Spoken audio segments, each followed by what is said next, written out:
ಅಯೋಧ್ಯೆಯಲ್ಲಿ ಮೊಳಗಲಿದೆ ರಾಮನಗರದ ಮಂಗಳವಾದ್ಯ. ರಾಮಲಲ್ಲಾ ಮೂರ್ತಿ ಪ್ರತಿಷ್ಠಾಪನೆಗೆ ಆ ಸಂದರ್ಭದಲ್ಲಿ ಮಂಗಳವಾದ್ಯ ಮೊಳಗಲಿದೆ. ಡೋಲು ವಿದ್ವಾನ್ ವಿಜಯ್ ಕುಮಾರ್ ತಂಡ ಆಯ್ಕೆಯಾಗಿದೆ. 48 ದಿನ ಮಂಗಳವಾದ್ಯ ಮೊಳಗಿಸುವ ರಾಮನಗರದ ತಂಡ 10 ಮಂದಿಯ ತಂಡ ಅಯೋಧ್ಯೆಗೆ ತೆರಳಲು ಈಗಾಗಲೇ ಸಜ್ಜುಗೊಂಡಿದೆ. ಪವರ್ ಜೊತೆ ವಿದ್ವಾನ್ ವಿಜಯ್ ಕುಮಾರ್ ಅವರು ಕೂಡ ಮಾತನಾಡಿದ್ದಾರೆ. ಬಹಳ ಹೆಮ್ಮೆಯ ವಿಚಾರ.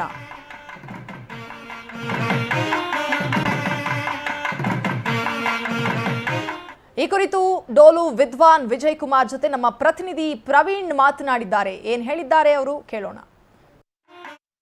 ಕೋಟ್ಯಾಂತರ ರಾಮ ಭಕ್ತರ ಕನಸು ಅಯೋಧ್ಯೆಯಲ್ಲಿ ರಾಮ ಮಂದಿರ ನಿರ್ಮಾಣ ಆಗೋಕೆ ಇದೇನು ಕ್ಷಣಗಣನೆ ಆರಂಭ ಆಗಿರುವಂಥದ್ದು. ಅಲ್ಲಿ ಹೋಗಿ ಸೇವೆಯನ್ನು ಮಾಡುವಂಥದ್ದೇ ಒಂದು ದೊಡ್ಡ ಸೌಭಾಗ್ಯ ಅಂತೇಳಿ ಎಲ್ಲರೂ ಕೂಡ ಭಾವಿಸ್ತಾರೆ. ಆ ರೀತಿ ರಾಮನಗರದ ಓರ್ವರಿಗೂ ಕೂಡ ಒಂದು ಅಲ್ಲಿ ಸೇವೆ ಮಾಡಲಿಕ್ಕೆ ಅವಕಾಶವನ್ನು ಸಿಕ್ಕಿರುವಂಥದ್ದು. ಅಂದರೆ ವಾದ್ಯವನ್ನು ಬಾರಿಸಲಿಕ್ಕೆ ರಾಮನಗರದ ನಿವಾಸಿ ವಿಜಯ್ ಕುಮಾರ್ ಅವರಿಗೆ ಅವಕಾಶ ಸಿಕ್ಕಿರುವಂಥದ್ದು.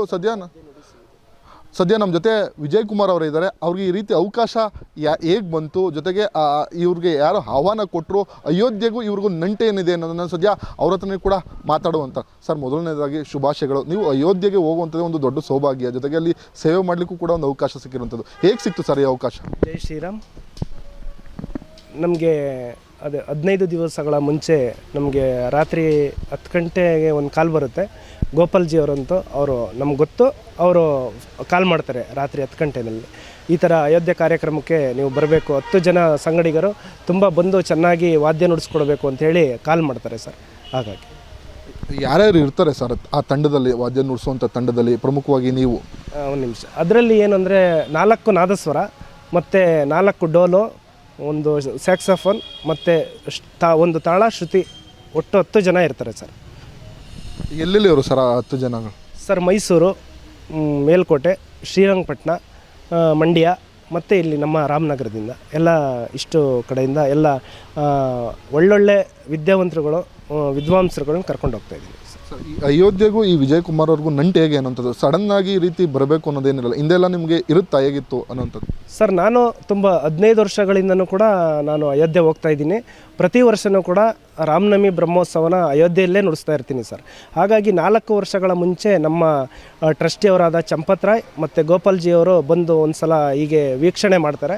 ಆ ವೀಕ್ಷಣೆ ಮಾಡೋ ಸಮಯದಲ್ಲಿ ತುಂಬ ಚೆನ್ನಾಗಿ ನುಡಿಸ್ತೀರಾ, ವಾದ್ಯ ಎಲ್ಲ ತುಂಬ ಚೆನ್ನಾಗಿದೆ, ನಮ್ಮ ದೇವಸ್ಥಾನಕ್ಕೆ ಬನ್ನಿ ಅಂತ ಒಂದು ಸಲ ಆಹ್ವಾನ ಮಾಡ್ತಾರೆ ಸರ್. ಆ ಟೈಮಲ್ಲಿ ಹೋಗಿ ಮೇನ್ ದೇವಸ್ಥಾನ ರಾಮಲಲ್ಲಾ, ನಮ್ಮ ರಾಮದೇವರ ದೇವಸ್ಥಾನದಲ್ಲಿ ಪ್ರತಿ ವರ್ಷ 1 ಅವರ್ ನಾವು ಅಲ್ಲಿ ವಾದ್ಯ ನುಡಿಸಿ ಬರ್ತೀವಿ. ಸರಿ, ರಾಮಲಲ್ಲಾ ವಿಗ್ರಹ ಪ್ರತಿಷ್ಠಾಪನೆಯಾದ ನಂತರ 48 ದಿನಗಳ ಕಾಲ ಆ ಪೂಜೆಯಲ್ಲಿ ಭಾಗವಹಿಸುವಂಥದ್ದು, ವಾದ್ಯವನ್ನು ನುಡಿಸುವಂಥದ್ದು ನಿಮಗೆ ಹೇಳ್ಕೊಟ್ಟಿರೋದು. ಅದು ಎಷ್ಟು ದಿನ ಇರುತ್ತೆ, ಹೇಗೇನು ಸರ್? 48 ದಿವಸಗಳ ಕಾಲ ಕೂಡ ಇರುತ್ತೆ ಸರ್. 48 ದಿವಸಗಳ ಕಾಲ ನಮ್ಮ ಪೇಜಾವರ ಶ್ರೀಗಳ ಮಠದ ಅವರ ಅಧ್ಯಕ್ಷತೆಯಲ್ಲಿ ಹೋಮಗಳು, ಹವನಗಳು ಮತ್ತು ಅಲ್ಲಿ ದೇವರಿಗೆ ಅಭಿಷೇಕ, ಪೂಜೆ, ಮಹಾಮಂಗಳಾರತಿ ಮತ್ತು ಉತ್ಸವಾದಿಗಳೆಲ್ಲ ಇರುತ್ತೆ ಸರ್. ಅದರಲ್ಲೇ ಭಾಗವಹಿಸೋದು ನಮ್ಮ ಕೆಲಸ.